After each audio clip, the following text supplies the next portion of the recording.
Hello जय हिंद दोस्तों, प्रचंड क्लासेस में आप सभी का स्वागत है। आइए आज की क्लास को शुरू करते हैं। इससे पहले आपसे निवेदन है, कृपया चैनल को सब्सक्राइब कर लें।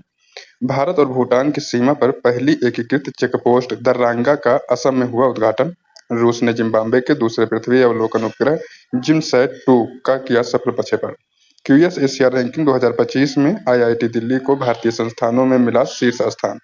सुशी विल्स को अमेरिकी व्हाइट हाउस की पहली महिला चीफ ऑफ स्टाफ किया गया नियुक्त। यूएसए, फ्रांस और आर्मेनिया हैं भारत के शीर्ष हथियार निर्यातक देश।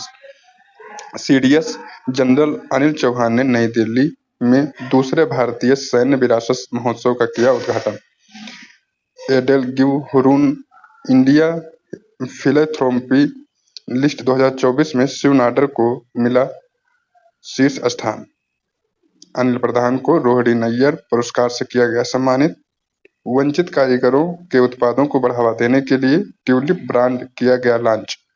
देश की दूसरी जल मेट्रो परियोजना कर्नाटक के मंगलुरु में होगी प्रारंभ।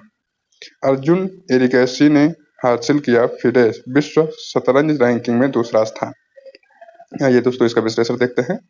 हाल ही में भारत और भूटान की एकीकृत चेक पोस्ट दर्रांगा का उद्घाटन कहाँ पर हुआ है? तो कहाँ हुआ है दोस्तों? असम में हुआ है। असम में एक जिला है तालुमपुर।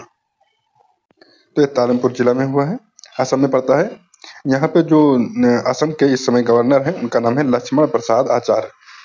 लक्ष्मण प्रसाद आचार्य, इनका नाम अच्छे से याद रखिएगा क्योंकि गवर्नर्स के नाम पूछे जाते हैं कभी कभी एग्जाम में। हाल ही में जिम्बाब्वे के दूसरी पृथ्वी अवलोकन उपग्रह जिमसैट-2 का सफल प्रक्षेपण किसने किया है? दोस्तों, रूस ने किया है इसका प्रक्षेपण।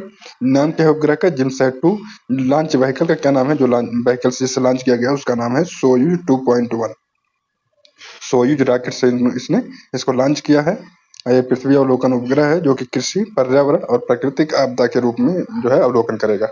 जहाँ तक हम बात करते हैं रूस की स्पेस एजेंसी की, तो 21 अप्रैल 1961 में इसने क्या किया था कि जो पहला व्यक्ति था जिसको स्पेस में भेजा गया, यूरी गागरिन, तो इन्होंने भेजा था 1961।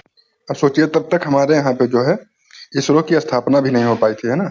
इसरो की स्थापना कब हुई थी, ये आप कमेंट में बताइए। हाल ही में क्यूएस एशिया रैंकिंग 2025 में किसे भारतीय संस्थानों में शीर्ष स्थान दिया गया है? तो दोस्तों, भारतीय संस्थानों की जब बात किया जाएगा तो आईआईटी दिल्ली को शीर्ष स्थान दिया गया है। इसमें टोटल जो 16वें क्रम का रैंकिंग है, इसमें जो है हम बात करेंगे अगर, तो 984 संस्थानों को जगह दी गई है, जिसमें से 161 यूनिवर्सिटी भारत की हैं। ठीक है, 984 में से 161 यूनिवर्सिटी भारत की हैं। टॉप 50 में भारत की 2 यूनिवर्सिटीज हैं, दो, और जो है टॉप 100 में जो है 6 है। तो टॉप 50 में कौन कौन सी हैं? तो दिल्ली का स्थान है 44वां और 48वें स्थान पर है आईआईटी बॉम्बे। जहां तक बात करेंगे कि फर्स्ट रैंकिंग पर कौन है, तो पेकिंग यूनिवर्सिटी चाइना की फर्स्ट है। ठीक है, हाल ही में अमेरिकी व्हाइट हाउस की पहली महिला चीफ ऑफ स्टाफ किसे नियुक्त किया गया है? दोस्तों, सुशी विल्स को जो है इस पे नियुक्त किया गया है। अभी यहाँ हाल ही में अमेरिका का चुनाव हुआ, वहां पर डोनाल्ड ट्रंप जीत गए हैं, रिपब्लिकन पार्टी से आते हैं। जिसमें से अगर पूछा जाए कि ये जो है किस क्रम के वहां के प्रेसिडेंट बनेंगे, तो 47वें क्रम के प्रेसिडेंट है। सीटें कितनी है? 538 सीटें हैं टोटल, जिसमें से 270 बहुमत के लिए चाहिए होता है। ठीक है, और अब डोनाल्ड ट्रंप जो है शपथ कब लेंगे, तो ये जनवरी 2025 में शपथ लेंगे। 20 जनवरी को ये शपथ लेंगे डोनाल्ड ट्रंप, और अपना कार्यकाल संभालेंगे अगले 4 वर्ष के लिए। वित्त वर्ष 2023-24 में भारत ने किसे सर्वाधिक हथियार निर्यात किए? दोस्तों, सबसे ज्यादा हथियार निर्यात किया है यूएसए को, दूसरे नंबर पर फ्रांस को और तीसरे नंबर पर आर्मेनिया को भारत ने हथियार निर्यात किए हैं। हाल ही में सीडीएस जनरल अनिल चौहान ने दूसरे भारतीय सैन्य विरासत महोत्सव का उद्घाटन कहाँ पर किया है? दोस्तों, नई दिल्ली में किया है। यह दूसरा इसका संस्करण है। इसका किया है किसने उद्घाटन? अनिल चौहान जी, सीडीएस ने। नई दिल्ली में हुआ है। नेवी के हेड कौन है? दिनेश त्रिपाठी। एयरफोर्स के हेड अमरप्रीत जी, और आर्मी के हेड कौन है? उपेंद्र द्विवेदी जी। 83वें भारतीय सड़क कांग्रेस का जो है समारोह ये कहाँ पर हुआ था? तो रायपुर में हुआ है। रायपुर में बहुत इंपॉर्टेंट क्वेश्चन है, याद रखिएगा। हाल ही में एडेलगिवहुरून इंडिया फिलैंथ्रोपी लिस्ट 2024 में किसे शीर्ष स्थान दिया गया है? तो किसे शीर्ष स्थान दिया गया है? शिव नाडर जी को दिया गया है दोस्तों। इसको शिव नाडर को एचसीएल के संस्थापक हैं। दूसरे स्थान पर कौन है? मुकेश अंबानी जी। ठीक है, हाल ही में रोहिणी नैयर पुरस्कार 2024 किसे सम्मानित किया गया है? तो अनिल प्रधान को रोहिणी नैयर अवार्ड 2024 दिया गया है। ठीक है, और ये जो है सामाजिक कार्यकर्ता है, उड़ीसा से आते हैं।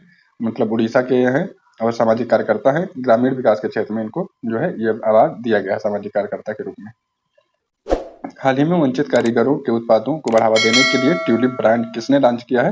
तो ट्यूलिप ब्रांड लॉन्च किया है दोस्तों सामाजिक न्याय और अधिकारिता मंत्रालय ने। ठीक है, सामाजिक न्याय अधिकारिता मंत्रालय ने, जो कि मंत्री कौन है? डॉक्टर वीरेंद्र कुमार इसके मंत्री हैं।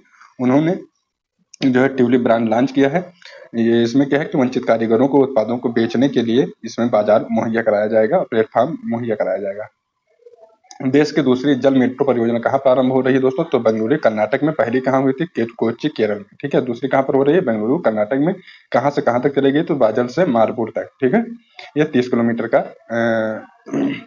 क्षेत्र है, रास्ता मतलब 30 किलोमीटर की दूरी इसमें तय करेगी बाजुल से मारपुर तक। ठीक है, कर्नाटक मंगलुरु में। इसको अच्छे से याद रखिए। अंडर वाटर मेट्रो की परियोजना की बात करेगा तो कोलकाता हुगली में शुरू की गई थी और इसका उद्घाटन किसने किया था? प्रधानमंत्री मोदी ने। ठीक है, तो आज का करंट अफेयर दोस्तों यहीं पर समाप्त होता है। अगर आपको ये जानकारी अच्छी लग रही हो, आपका रिवीजन अच्छे से हो रहा हो, तो आपसे निवेदन है कृपया चैनल को सब्सक्राइब करें। मिलेंगे नए क्लास में, तब तक के लिए नमस्कार, धन्यवाद।